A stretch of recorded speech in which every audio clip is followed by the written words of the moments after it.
Welcome to Bethlehem Backchat, where we talk about the background and backstories of our worship and community as Lutherans. I'm Pastor Dan Smail, Senior Pastor here at Bethlehem Lutheran Church in Glenshaw. And I'm Wendy Farone, a member here at Bethlehem and producer of the podcast. The topic for today is understanding the Psalms. The what? The Psalms. You're using the P sound. Why is that? Well, I used the P sound because I just wanted to kind of start a conversation around it. So the question then, because I have a language background. Sure. Why is the P in the word Psalms, and also like in psychology or psyche? Because, here's the answer. I asked your question. I'm going to give you the answer. No, that's good. So we're getting at why those P sounds are actually, why they are silent. Yeah, because it doesn't originate from our English language. So it is, among other things, from Church Latin. It comes from a whole line of different language modifications, but Church Latin is closest to us. Psalmus, and later Greek psalmos. Both of those have the P in front of them, and it means song sung to a harp. Nice. So interestingly, many languages do pronounce the P sound, the P sound. I wouldn't mind doing it. But in English, we do not. Go ahead, I dare you. Psalms. The Psalms. The Psalms. Let's do it. Definitely gets the conversation going. It surely Get a couple does. people to look at you. But I have noticed, we're kind of messing around with the either pronunciating or enunciating the P at the beginning, pronouncing the P at the beginning, or not. A lot of people just say songs. Oh, that's true. They don't call it psalms at all. They just call it songs. The song. Yeah. I'm okay with that, too, because it is a sacred song. I'd like to focus a little bit on that word psalm, though.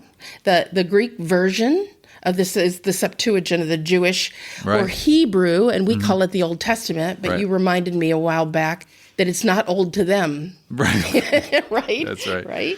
And since we... At least in the same way. Right. That's right, Yeah. that's right. Well, every Sunday or Saturday, when you come to church, we have the readings. Absolutely. And in the middle, there is a psalm. Yes. And I don't know, maybe it's just me, but I'm not positive what we're supposed to be listening for there. Oh, then that's why we're here. And actually, I agree with you. There's a lot to talk about. And I think if folks are going to check out at any point during the reading of the scriptures, it's going to be during the psalm. Yeah. There is some participation, but mostly, especially when you're just getting a chunk, because we don't always read the whole psalm. Especially when you just get a chunk of the psalm, folks really don't have a sense of what's going on if there's no context, if there's no background. So I think part of what we can do today is talk about just how important the psalms actually are, not just to worship life, but to prayer life, and give some history about why they're there, what they're all about. 150 of them. 150. Unless you get into the Apocrypha. And then you can find Psalm 151, which is always fun. And the Apocrypha is the books that did not make it into the canon. Exactly. Yeah. And so some study Bibles will include those deuterocanonical texts. I know. I just like spelling that And they're word. fun. I mean, they're absolutely worth reading. That's right. Even if they're not a part of the canon. But nonetheless, 150 in the canon. I think it's also imperative that we recognize these are songs. You mentioned that earlier. These are songs. You could say they are poems. They definitely have a sort of poetic structure. Well, songs do. The lyrics in songs do have a poetic structure. And even now here at Bethlehem recently, in the season of Lent, we have begun to intone the Psalms, which is fantastic because that was the original intention. Meaning they're sung. Yes, to set those words to music. And so you had mentioned earlier the harp, and there's wonderful, wonderful stuff in the Old Testament about David playing the harp. The lyre. Isn't it a lyre that he actually played? Sure. Close enough? No, you're right. To soothe the spirits of those around him, and then the contention is that it was out of that experience that David began to construct the Psalms, and they really did become the songbook, the original hymnal of the Bible and of the people of God. Yeah. So I think if you see them in that way, it can be helpful. This is not just a story. It's not another parable. It's not a bit of history like we might receive from the Old Testament text. This really is a different kind of thing. So maybe singing the Psalms will get us more in tune the lyrical nature of the And I'll text. tell you what helped me was understanding that these are poems, yes, but they can be prayers. So when Yes. you're feeling rejected, you're feeling as if you're suffering in one way or the other, or if you're celebrating or whatever, these are the words that, we say a little later on, we're going to talk about the connection with the Lord's Prayer. Yes. But remember us in your kingdom and teach us to pray. The Psalms can be the prayers that you say in certain situations. So this is really important. Some of us read Psalms every day, and I understand that we're hesitant to say, here's what everybody should do. Yeah, here's how you improve your spiritual life. Read the Psalms. Well, that could be a your eyes source bleed. of frustration for some folks, but Yep. I commend the practice. Start, 1, 2, 3 Psalms a day as prayers. As prayers. Yes. This is the key. You're not just reading it to get it done. Yeah. You're not just reading the text to get a little information or learn something about Jesus like you would in other portions of Scripture. Read those Psalms as prayers. I would also recommend that you read them out loud. That's so true. Yes. They are meant to be sung. It's often better if they're heard or listened to, the Psalms. I'm sure nowadays you could hop on YouTube and hear many, many musical renderings of these texts. Read 3, 6, 8, 10 in a week. Just start your day with some Psalms.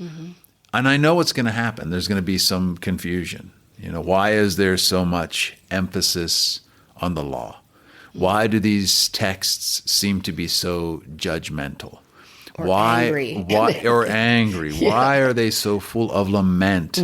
I thought the Bible was supposed to be uplifting, Fantastic critiques. But then after you get through those first 10 or 12 Psalms and you're just about to the level of frustration, you want to hang it up, reach out to one of your pastors. We'll sit down with you and maybe talk about what's actually transpiring there in those texts. Yeah, there's a real history that has to come to that. Like in any poem, you have to have some background knowledge about the whole thing. And the idea is that it's like in the angry ones, the laments, it's okay to be mad.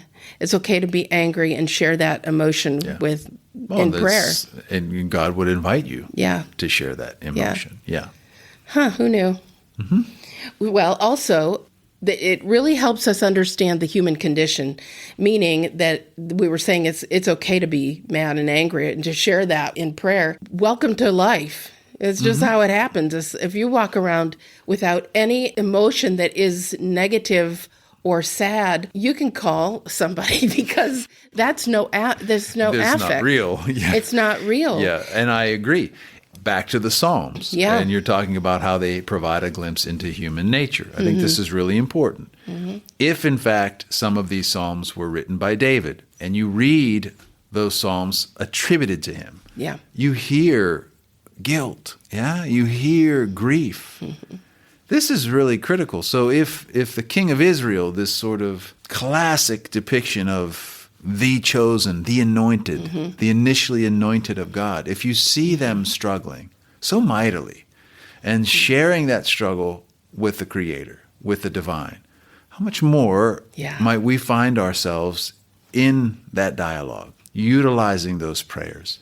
I think it's also important for folks to know the Psalms have been around for a long, long time. Written by David, repeated by countless people. So we are, in a way, joining a refrain.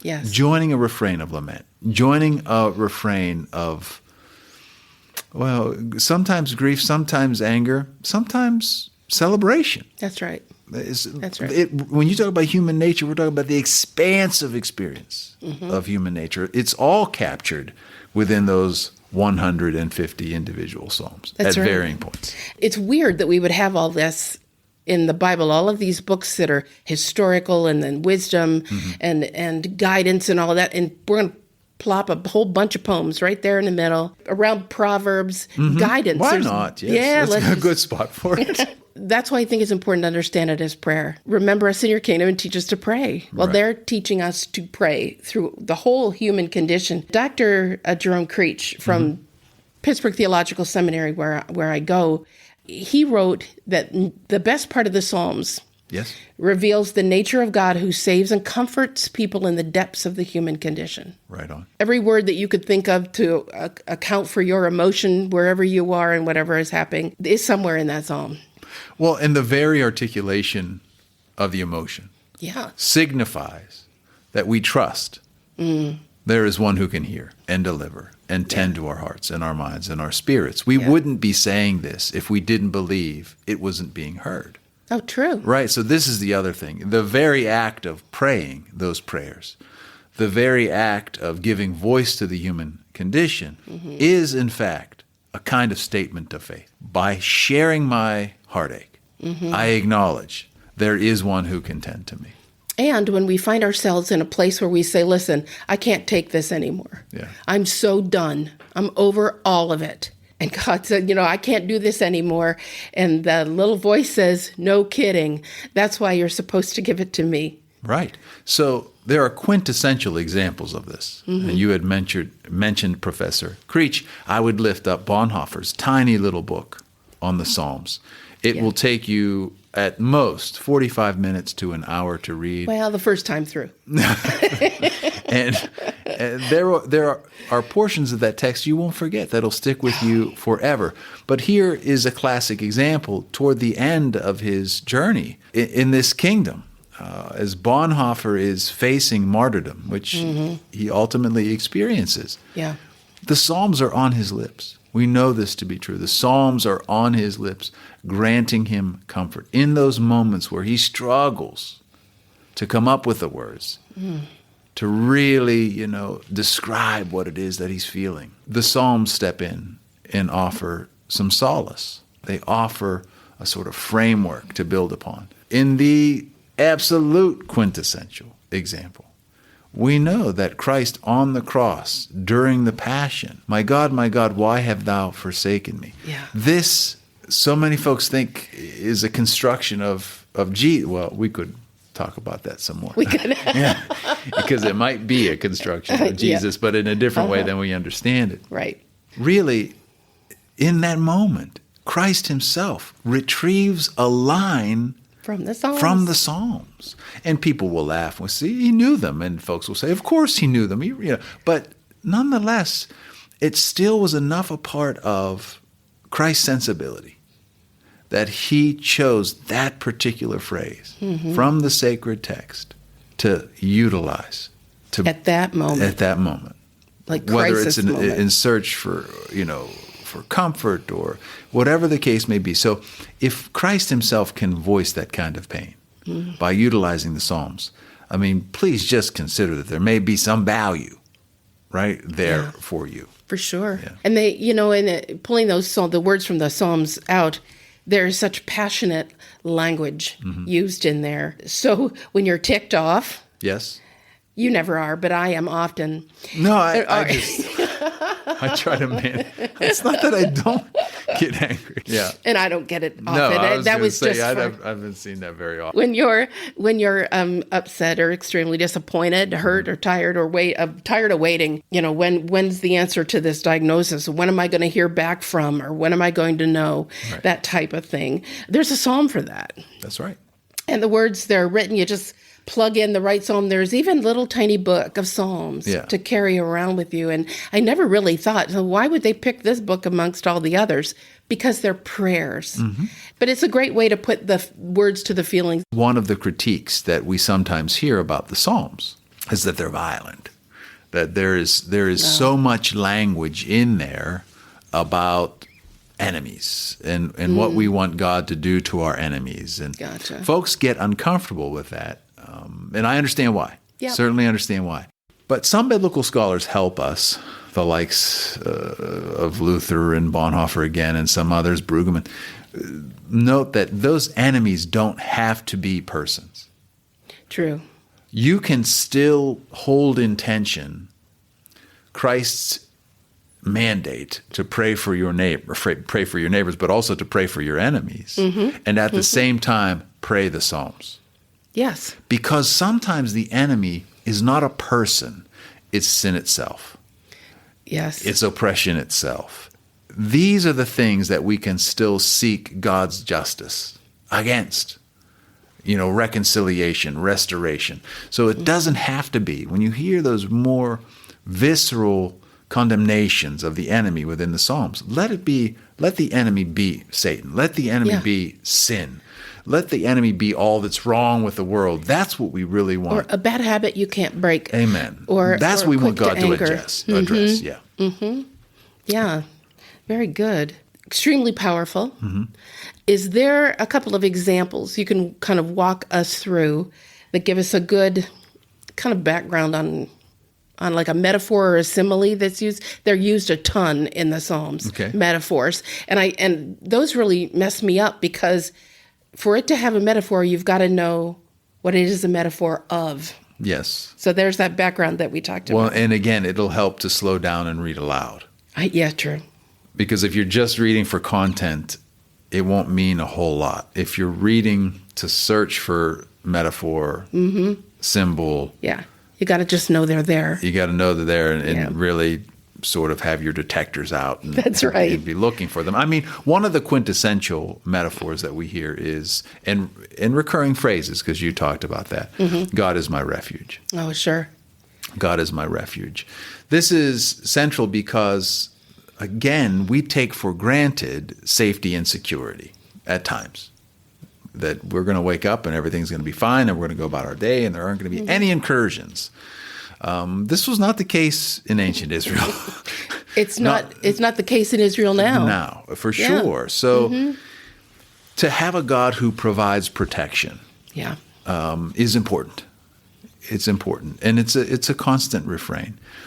That refuge doesn't have to be literal. So, Psalm 46. Psalm 46 talks about this refuge.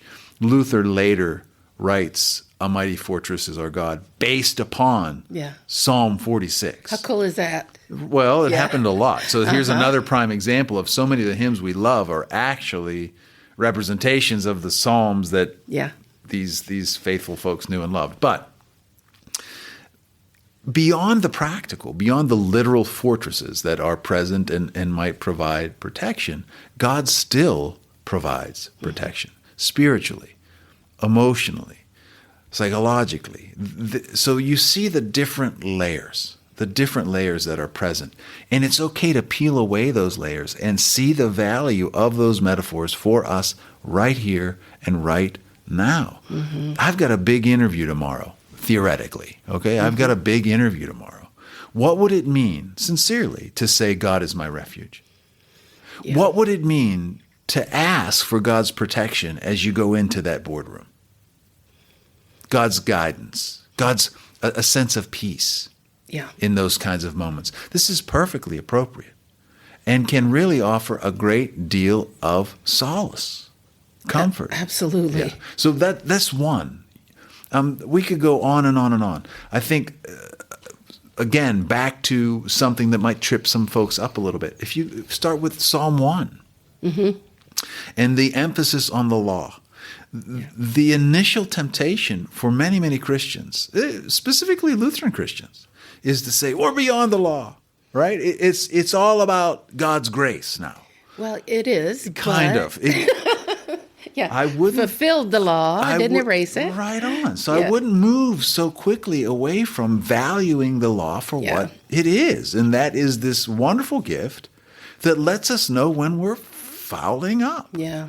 And so in Psalm 1, you hear about this tree planted by a stream that never withers. You want to talk about powerful metaphors. Live with that for a day. So tell us the metaphor. You have a constant...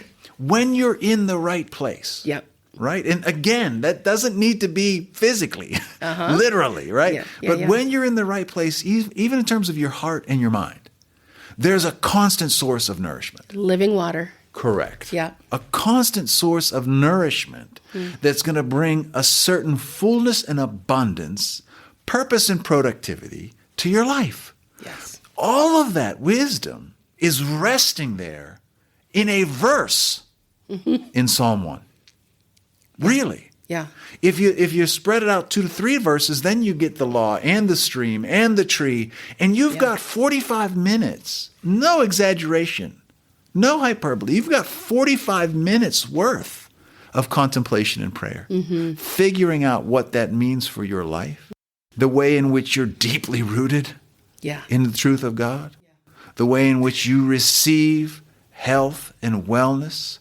We live from our roots, right? Health and wellness from the source of all life. I could go on and on and on. Yeah. So those are just a couple of examples that give us a sense of the richness present within the Psalms. And no matter who you read, no matter what commentator, no matter what biblical scholar you read, they're going to draw you into that conversation. They're going to draw you into that conversation. Yeah. Even a good study Bible. Because some of it is still, I still don't have any background. And so it's really hard for me to connect. Is like, or the deer that pants right to the by the water. And I'm thinking, all right, I'm seeing deer, I'm seeing water, I'm not getting it. But but you have to, you can always ask somebody. Right. You can always use the study Bible in the sides. You can even just get a commentary on the Psalms, something that explains it a little bit to you. And then truly, once you know, you see them everywhere. Yeah. So can we mess around with it? Do we have time to talk about that one? Sure. As the deer panteth for the, I don't want to go right to the King James all the time, but sometimes the Psalms are even better in the King James. And I never thought I would recommend the King James Version. But for the Psalms, why not? Here, though, again, if you live in Western Pennsylvania, a deer by a stream means nothing. It means absolutely nothing. Yeah. There are deer everywhere. At least he's not on the road. Right? And sometimes they are on the road. There are deer everywhere. And there's water everywhere. Sure. It's a rainy day as we're recording this. There are little rivulets of water running all over the place. There's not a whole lot of impact when you come to that line. Yeah. It's easy to gloss over that. Yep. Go to the Middle East. Oh, boy. Right? How much water is just flying around once you're outside the Jordan? Zero. So it's desert. if you're a deer making your way through that wilderness, you're going to long for water And even in a whole different way. It seems like yearning. Like long for seems a little yearning is soft. perfect. Yearning. Desiring. Yes. Needing. So that necessity, that deep, deep yearning, think about that. Yeah. Just hold that for a while in your prayer life. And what you're going to find out is a lot of the desire that you feel like you need to contend with in whether it's for coffee or chocolate or even more unhealthy things. A lot of that desire is really just misplaced desire. Yes. Your desire really is to be in communion with your Creator. Yes. To be in right relationship. To know a sense of righteousness and peace. And to be righteousness and peace, that is the key right there. To be in right relationship and to be settled in your spirit, knowing that you're okay, no matter what. Correct. Yeah. And we're yearning for that. Longing for that, like a deer longs for the brook. So rich, really rich imagery, poetic, but allows us to tap into a truth that's really life-giving. Yeah. Really Agreed. illustrative relative to who we are and who we are as God's children. Yeah. How about you? Did you have anything in mind as you were thinking through the Psalms or metaphors just thinking that it helps us to not start out maybe reading 150 of them, but that, you know what, there's so much. I'm going to read the Psalms today. And it's just what we, and you don't have, there's no rule that says you just have to get this done. Well, and some you already are familiar with. There's some, be still and know that I am God. And there's all kinds of words in there that make good sense. You've heard them or seen them put on a pillow, unfortunately. But the understanding of... It's not bad. Be still and know that I'm God for your pillow. For your pillow. That's pretty clever. I guess you're right. Yeah. I guess you're right. The ideas behind those are so much deeper and richer than those. And so my goal is to dive deeper into one or two right on. than to just take a brush across the top. Could not agree more. Take your time. Yeah. Savor them. See what they have to say to you. You don't have to accomplish anything. The reality is, in my experience, the Psalms are going to work on you. Sure. You're not going to work on the Psalms. You just be open. Yeah. I love it. Yeah, that's good stuff for sure. So we can understand the Psalms by seeing the kind of the big picture of knowing that you don't stop at the word enemies, you don't stop at the violence things, but you just experience the rich journey that comes with diving deep into those things, and what emotion it touches, what visual images you see in your mind. You know, when I see a deer panting and or longing for, right, and I can see it. Right. I see the water, and the water is flowing, which is another metaphor. Right. So they're all over the place. So in other words, you go beyond the tiny little phrases that are caught as home decor. Yes. Right? And to look a little deeper into one or two, maybe, rather than making it your I promise to read a psalm every day. For And I think 150 when you days. look a little deeper, it's going to touch something a little deeper within your spirit. Oh, crazy good. Yeah. Yeah. I mean, it really, It I mean, does. sometimes you get out of it what you put into it. And I think they really can shape us. And if they didn't have that power, all these sort of faithful people would not have spent so much time in that book. They wouldn't have been in the canon No. if they didn't have an impact. And for a long, long time, that was our hymnal. Sure. That's the other reality. For a Isn't that long, cool? long time, that was the hymnal. That's what those were set to music. And maybe the arrangement changed and the rhythms changed, but that was the content of the hymnal. Wow. So for generations upon generations upon generations, those were the songs that were sung, derivations of them in some cases. Yeah. But nonetheless, it was the inspiration for the life of singing and praise within. It still is worship if we look far communities. close enough to the hymnals, the songs that we They're all for sure. repeatedly For sure. listen to. Yeah. So another thing that I noticed, though, other than metaphors and similes and those, is there's patterns and repeated words in there. Oh, that's good. Yes. Yeah, which is very helpful. I mean, it made so much sense to me. For instance, do not fret because of those who are evil. Then it says, or be envious of those who do wrong. Yeah. So they're saying it The couplet. twice. Yes, yeah. Like, hear this. Anytime something is repeated or given to you in other words, they're saying, listen. Truly, truly, I say to you. Yeah. Yeah, Truly, really. truly, I It's tell what you. it's all about. And that's the structure again. Some folks could find this so cumbersome, but the structure is intentional. Yeah, it it's certainly drawing you into this conversation. Yep. And so often in those couplets, you'll get this and that, right? Mm-hmm. And then the resolution. That's right. This Yes. is what's also really, really important to understand. You're going to get a statement, the tension builds, and then in that poetic structure, you just turn the corner, start afresh, and you see the way that chord gets resolved. Yes. Yeah. Yes. Major lessons in those. Yeah. Another one is a technique that's used in these psalms often is contrast. So, for instance, it says, those who do this will get this, and those who do that will get this, this other thing. It gives us guidance and assurance that we have a choice.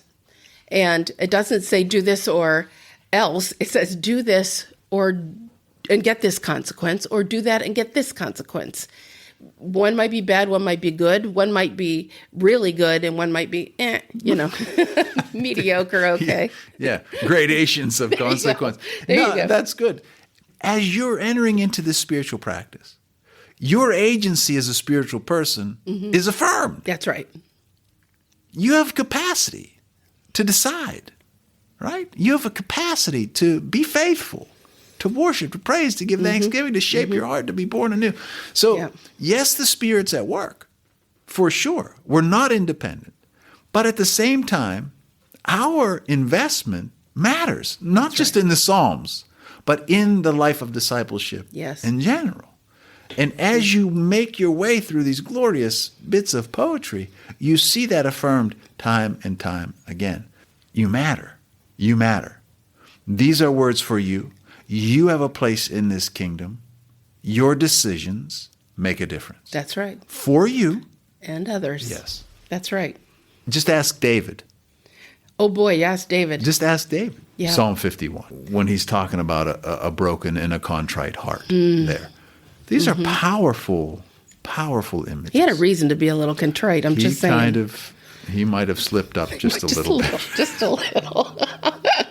So the next thing I wanted to talk about was when we do the Psalms responsively by full verse. Mm-hmm. We say that during the readings, right? And we dialogue back and forth and those kind of things. And I think that's, like you mentioned, it's probably where we lose folks.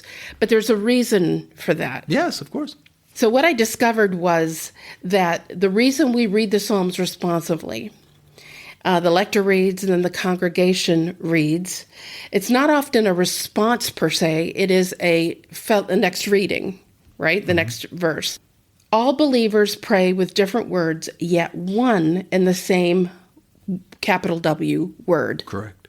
So the verse from form, it summons us to speak with one voice in dialogue, in community, together in relationship. Yeah. It's deeper than a simple exchange. Yes. Yeah, for sure. Yes. And it's also important for folks to realize that this is not just a matter of course. There is a kind of spiritual energy taking shape in that moment of call and response. Mm-hmm. Easy enough to just mutter through. It is. But there's a lot going on there. There's a lot going on there as we share in that moment together. And also, and you kind of alluded to this, also insinuate that the word, capital W, is active and present. That these poems can't be without the word, without the logos. These poems are constructed of words. It is the case that nothing comes into being, certainly nothing good and right and true and beautiful. Nothing comes into being without the logos. Mm-hmm. So these little W words are throbbing with the energy of the big W word. Yeah. And we're sharing in it. We're sharing in it. As the sound waves come from one of us to another, and these beautiful sounds pass between us and wash over our ears, and we come from our vocal cords, there's a beautiful sort of symmetry and witness that takes shape in those moments. That's distinctive. That's different than just sitting back and listening to something from Isaiah. Yes, you're absolutely engaged. It's a unique moment. Yes. Not the time to sort of check out and let this part go. I'm never going to get this anyway. Yeah. To the contrary, this might be one of the richest experiences that we share. The other exchanges, the Lord be with you and also with you. The peace of Christ be with you always and also with you. These are momentary back and forth liturgical expressions. The psalm is much richer, a much deeper moment of sharing with one another. And think about this: if you know this, what's coming up. I put the bulletins on the website so you can take a peek and see which psalm is being read and dive in a little bit more before you even get here. Right. And then when you hear it, you'll have a tendency to be more familiar with it, and you'll think, "Oh, that's yes, I hear it. I hear it in context." In the context, though, we've taken a smaller bit out of the full psalm. Mm-hmm. There's something in that psalm that was chosen for a reason, where it matches up with the readings of the day and the sermon that will be held, the songs that we sing. It's all this perfect blend. Yes, yeah. Of the point being made for the day. I would definitely recommend looking up. There's only so much we can put in the bulletin, let's be honest. Yeah. But I would definitely, if you've got a decent study Bible at home, I would definitely recommend looking up the psalm appointed for that weekend before you get to worship. You're going to see some really interesting things. Mm-hmm. You may see at the top, Psalm such and such, and right beneath that, in italicized letters or words, a song of jubilation. So immediately, you know what this is all about. A psalm written by David after he really blew it, right? So now that's twofold, it's true. Right? It's true. Now you have a sense of why there's so much grief and heartache being articulated within the psalm. Guilt, right? But also now you have an invitation to figure out, what did he do? Maybe you know Maybe you don't. Maybe you think you know it, and wouldn't hurt to go back and leaf through a couple of those chapters. Sure. And come to terms with the fact that this great ancestor from whence the Savior comes was a pretty sketchy cat at times. He was, yes. Fantastic, right? Or you'll see little musical notations in the margins. For the choir. Yes! Which again gives us a clear indication of what's happening, what we are to be expecting when we get to that psalm within the context of worship. Yeah. It's a beautiful thing. It is. All kinds of history. And just a heads up, there's a lot of places, if you don't have a study Bible. Oh, we get them all over the place here. We have them here. You can grab one. We also, there's an awful lot online that is just free. The Bible Hub, Bible Gateway is another one. But they all will connect you to study tools and the study Bible if you don't have them in the margins. Right. And it's just like you said earlier, it's easy for somebody to figure out what the appointed lessons are for the coming weekend. Not a stretch at all. That's available in a number of different places too. It is. So you have a sense of what to expect. And maybe you want to even check out the gospel and what our pastors are going to do with this weekend. What's the connection? What's the thread running through all of those things? Exactly. Oh, man, this was good. Fantastic. And, hopefully just a gentle nudge to the faithful listeners that we have to open up that Bible, pull it down off the shelf, and read 150 Psalms as quickly as you can. No. I'm giving Pastor Dan big, huge eyes like, don't tell him that. One at a time. Yeah, dive in. And nothing wrong with going to your favorites and starting there and being you don't have to start with one. of how rich this resource really is. Beautiful. Thank you, Wendy, for pulling this together, for starting welcome. this conversation. Yeah. Lots of psalm talk in the congregation now as we start to sing the psalms during Lent. So this was perfect timing. Yeah. It's like I did it on purpose. It could be. Yeah, who knows? Or the Spirit moved. Either way. There it is. I'm grateful. Appreciate all your work. Friends, please do check out the website, bulletins, newsletter. We have all kinds of activities taking shape in the season of Lent. And of course, Easter is right around the corner. Palm Cross gatherings and Easter vigils and festival services. Monday, Thursday, big group of young people getting their first Holy Communion, receiving their first Holy Communion. So please join us for all these momentous times. Very good. God bless you. God bless you, Wendy.